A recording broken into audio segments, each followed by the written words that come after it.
Simon.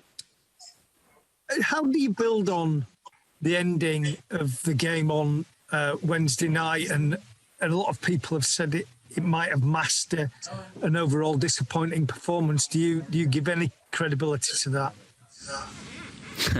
You know, we've done that so many times at this club, come back at the end of tight games, difficult games. You know, we played against a very good team. We dominated the possession, played some good stuff ourselves, but of course we were a bit too open on the counter-attack. We've got to accept that we have to defend better.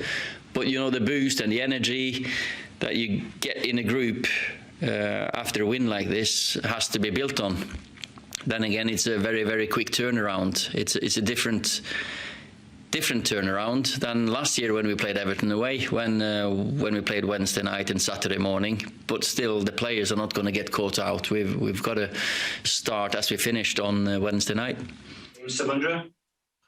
Ollie, you mentioned there yourself that you've been a bit too open on the counter-attack at times. It does feel at times some teams seem to be able to break from defence into attack with real speed and ease at times. How problematic is that for you, and challenging to be dominant in the opponent's half whilst also trying to keep the door closed at the back? Oh, well, that's the challenge that we're facing. We're facing more and more, and that's what we've got to be better at. You know, that we wanted to be in this position, that teams pay us that respect. We've got to move the ball quickly, make better decisions, as I've said, win the ball back quicker. There's so many things that you've got to do right. Lock it down, be organized behind the ball. You see, the transition game in football, of course, with the pitches, how they are, how nice they are now compared to 10, 20 years ago as well. This ball moves so rapidly up and down that pitch, and sometimes it looks like a handball game, because it's like win it and rush forward, get a finish off, and start again. As I said before the Villarreal game, the Aston Villa game had 45 minutes effective playing time, which is probably the lowest I've seen in any game of that we've played.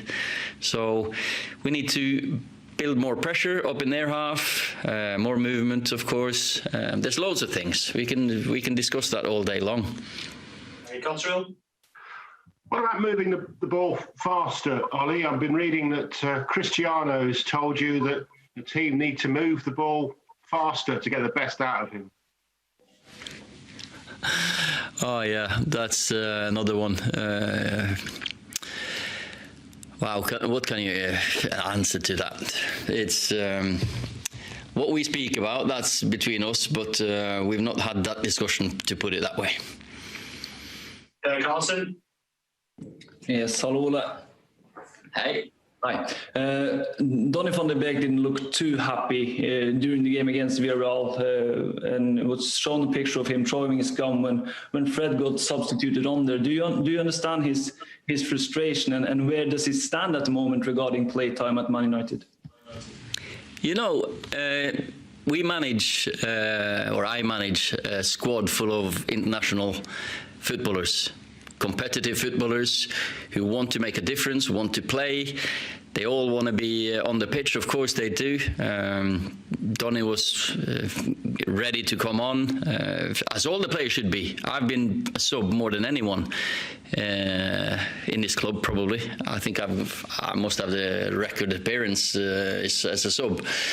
And you have to be ready all the time, and I've been not very happy a few times. But that's just a decision that the manager makes. Alex was coming off as a left back, and Fred did that job well. So I understand frustration, of course. Every player is keen to play. That's got to be built into energy and some determination for when you get on, and then show me. And that is not just Donny, it's all the players. I've got a squad full of internationals, and if we're going to be successful together, we know that we need positive energy. We can't have energy sappers or sulkers. But Donny has never ever affected his team and teammates negatively. So just so that's said, I don't want to. But as soon as I see players affecting the team negatively, that's a different scenario, and then I'll probably be a little bit firmer as well. Parker. Hi Ollie, I just wanted to ask if there's any team news updates, any fresh injury problems, or anybody back from the squad that you had on Wednesday night. No, Luke feels better in himself. He's been ill, but he still got the shoulder injury, so we got to make a decision on him. Marcus trained fully for the first time today with contact, and there was a few tackles flying in on him, and he seemed okay, which was nice to see. Apart from that, Harry's still out, and Ahmad is still out, so we didn't lose anyone on Wednesday night. The six men. Hi, Ollie. Just on Cristiano Ronaldo, despite him only being here such a short space of time, how much of an impact are you seeing him have now off the pitch on the players around him and the staff as well, to an extent? Oh, he's had a great impact both on and off the pitch. How professional he is, how you know, of course the goals, 5 goals in 5 games says everything. At his age, he's still fit, and of course you've got to manage him. You've got to make sure that we can keep going in this with this form. He's a very good example for everyone, how he prepares, how he just conducts himself. So it's been a very, very good impact so far, and it's only been a month. So long may it continue. Rice. Hi, Ollie. David De Gea seems to have rediscovered his best form this season, which is obviously great to see. I just wonder, from what you mentioned about every player having to be ready, what impact that has on Dean Henderson, who was obviously fighting for that first spot last season. Is that still the same scenario, or will you be able to give him the game time he requires to continue his development?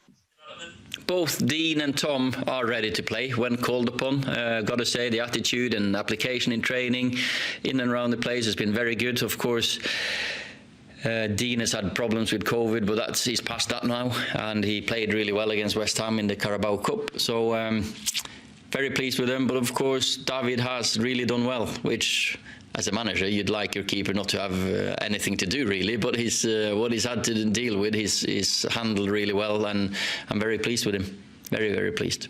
Final question in this section for Rob Dawson. Hi, Ollie. You referenced it earlier, but City and Liverpool are playing at 4:30 on Sunday, having played on the Champions League on Tuesday. You played at 8 o'clock. Now you've got a game at 12:30 on a Saturday. Have you been given any explanation for that? Because you're talking about the best part of sort of 48 hours. It seems like quite a big disadvantage. Yeah, absolutely no explanation. It's TV. There's absolutely no common sense at all.